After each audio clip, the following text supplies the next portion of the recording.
ઉપરી અધિકારીઓ પર એક્શન કેમ નહીં? રાજકોટ અગ્નિકાંડ મામલે લોકોનો રોષ સાંભળો.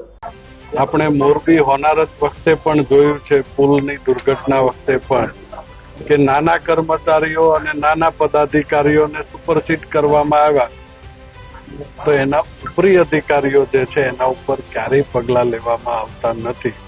અત્યારની ઘટનાની અંદર પણ ક્લાસ 2 અને ક્લાસ 3 લેવલના કર્મચારીઓને સસ્પેન્ડ કરવામાં આવ્યા છે, જ્યારે ક્લાસ 1 અને જે રાજકીય પદાધિકારીઓ છે જેમના ઈશારે આ બધું થઈ રહ્યું છે, સન્માનની વજુભાઈ પણ આ અંગે બોલી ચૂક્યા છે, તો એ પદાધિકારીઓને હજુ સુધી સસ્પેન્ડ કરવામાં નથી આવ્યા.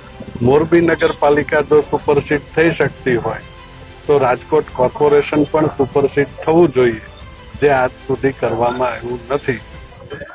અમારી તમામ માહિતીથી અપડેટ રહેવા માટે જોડાયેલા રહો S9 ન્યૂઝ સાથે.